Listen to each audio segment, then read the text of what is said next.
Tropische temperaturen, dat is hielendal simmer in Friesland.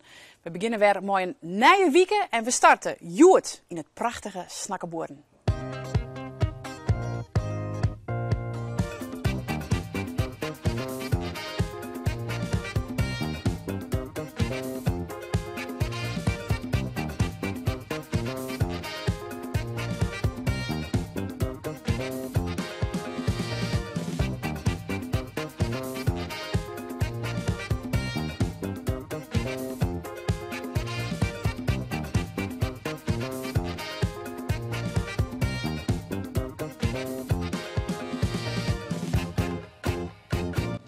Het is wel prachtig sauna hier. Hè? Ja.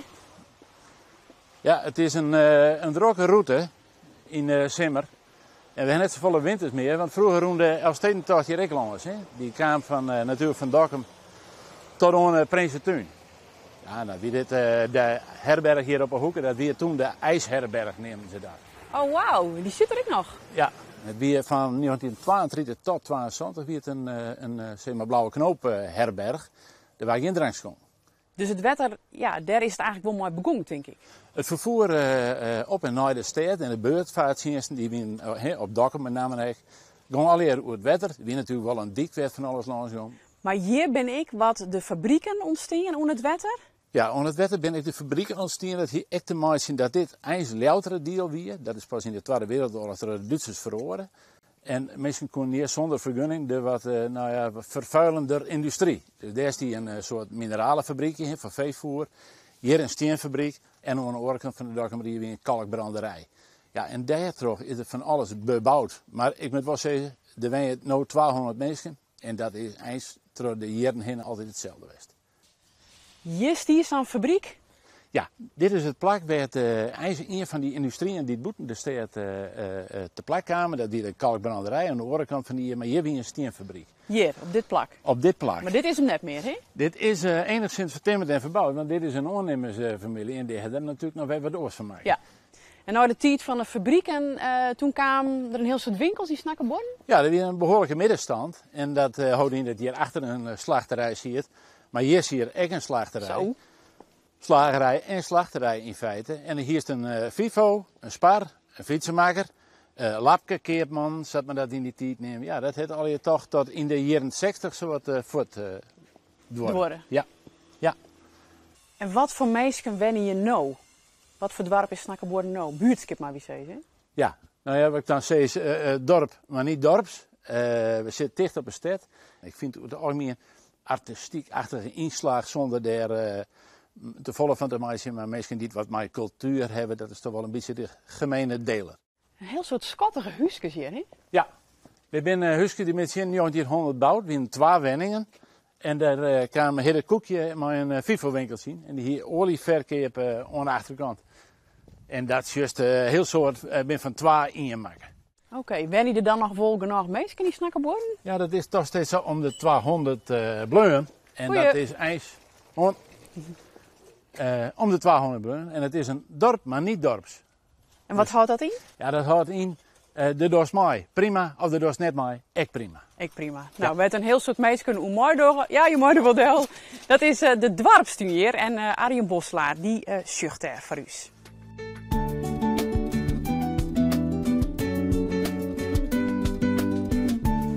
Wij hebben 20 vrijwilligers. Uit het dorp, maar ook uit Ljouwert. En die onderhouden de tuin, mij elkaar. Dus mensen hebben geen eigen stikje. Maar mij elkaar onderhouden de tuin. We hebben hier Andivi. Die mag jood en groen uit en die mag verkocht worden. En de rint de laatste tijd als een tierenlier. Ik werk de compost bij. De mensen die op de tuin werken, die gooien hier het onkruid en alle andere afval neer. En dat moet in laagjes worden opgebouwd op de werkelijke composthoop.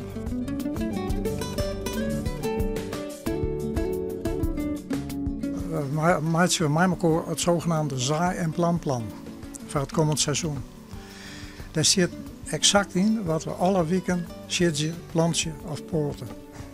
En wat we bemesten en wat we net bemesten, de akkers. We hebben een dikke 100 akkers van groenten en bloemen.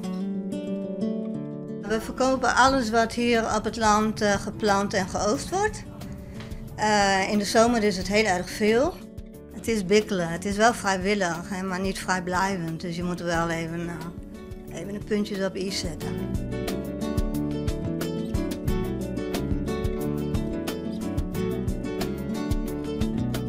Goeie. Leuk is aan dwarpstuin. En hij is hier ik nog al je volkstuin. Dat zullen de meesten hier zoen eten in Snakkeboorden. Dan nou mijn favoriet onderdeel. Binnenschen bij meesken. Goeie. Goeiedag. Ik ben Miranda. Juist. En ik mocht bij jou binnenschen. Ja. En dit is Monty. Dit is Monty. Goeie. Ja, goeie. Ik denk net dat het gaat om hele mooie oude vleren of bijzondere plafonds bij jou. Nee. Want wat heb je hier? Oh, de lekkere voertuigen. Hoe kan dat nou? Ja, ik had er vroeger een partij sloopt. Want dit wie een autosloperij hier, toch? Ja. Ja. Maar wat is dit? Dus een Canadese Chevrolet. Zo. Originele kipper. Wat ziet hij er goed uit? Ja, die is helemaal kleerverders. Hoe kom je, Jeroen? Ja, kocht. En zo gaat dat. Ik heb veel meer gehad. Ik heb met elkaar wel een... het aantal is niet te noemen. Maar de meeste niet aan jeeps en dat spul niet. En wat vind je er nou zo mooi, jongen? Nou, het mooie erom, dat is dus... hoe dat die dingen hier dus binnenkwamen in 45. Ja. April 45. Toen ik woonde vlak bij de Groene Straat, toen was ik 8 jaar. Toen zag ik deze auto's allemaal binnenkomen. En ja, dat is allemaal hangen gebleven. Dat beeld. Ja. Ja. Riet je hier in? Ja, daar ga ik wel in rieden. Maar meestal riek ik in het Dodge.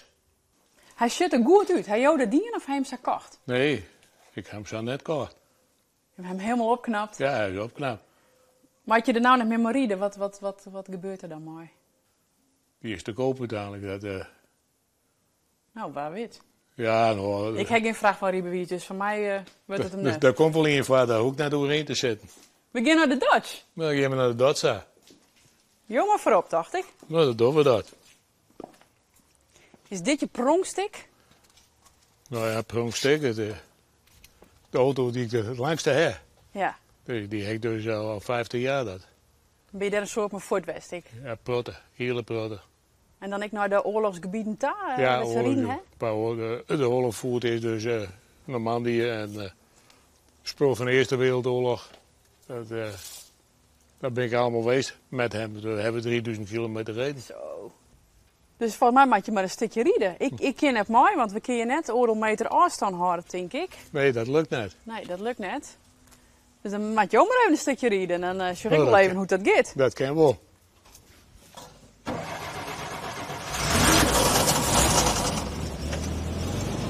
Start te lopen. Nou, dan gaan we een stukje rijden.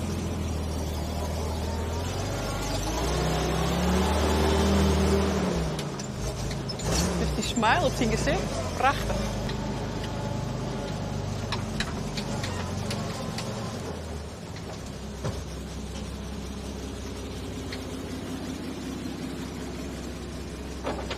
Schitterend. Toch? Ja, net.